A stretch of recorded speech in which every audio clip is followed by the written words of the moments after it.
भारतीय राजनीति में शिक्षा का स्तर एक महत्वपूर्ण बिंदु है, विशेष रूप से नेताओं के बच्चों की उच्च शिक्षा के संदर्भ में। पीयूष गोयल जैसे मंत्री ने अपने बच्चों को हार्वर्ड विश्वविद्यालय जैसी प्रतिष्ठित संस्थाओं में शिक्षा दिलाई है, जिसमें उनकी बेटी राधिका और बेटा ध्रुव शामिल हैं। यह दर्शाता है कि भारतीय नेताओं की संतानें अंतर्राष्ट्रीय स्तर पर गुणवत्ता की शिक्षा का चयन कर रही हैं।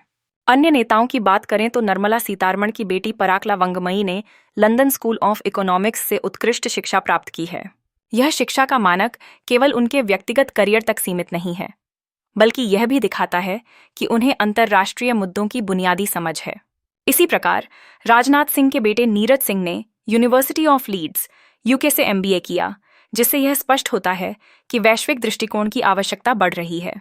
प्रकाश जावड़ेकर का बेटा अपूर्व जावड़ेकर, जो बोस्टन विश्वविद्यालय से अर्थशास्त्र में PhD कर रहा है, यह बताता है कि उच्च शिक्षा में लगातार वृद्धि हो रही है और नई पीढ़ी का यह उभरता हुआ नेतृत्व एक महत्वपूर्ण बदलाव का संकेत है। इसी तरह S. जयशंकर के बेटे ध्रुवा ने भी हार्वर्ड विश्वविद्यालय से शिक्षा प्राप्त की है, इस बात को और पुष्ट करते हुए कि भारतीय नेता अपने बच्चों को विशेष और उद्देश्यपूर्ण शिक्षा दिलाने में ध्यान केंद्रित कर रहे हैं। इस सूची में शिवराज सिंह चौहान का कार्तिकेय चौहान भी शामिल हैं, जिन्होंने यूनिवर्सिटी ऑफ पेंसिल्वेनिया से LLM की डिग्री प्राप्त की है। इस कौशल के साथ वह अंतर्राष्ट्रीय कानूनी मंच पर भी महत्वपूर्ण भूमिका निभा सकते हैं।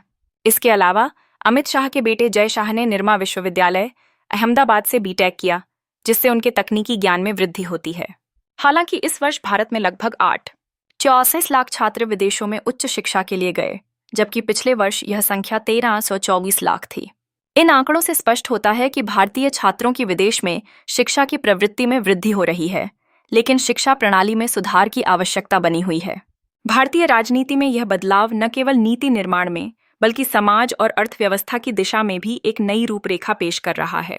यह संकेत देता है कि भविष्य की पीढ़ी एक अधिक वैश्विक दृष्टिकोण वाली होगी, जो अंतर्राष्ट्रीय मंचों पर समर्पण एवं सक्रियता के साथ कार्य करेगी। इसलिए यह आवश्यक हो जाता है कि राष्ट्रीय शिक्षा प्रणाली को इस प्रवृत्ति के अनुरूप विकसित किया जाए।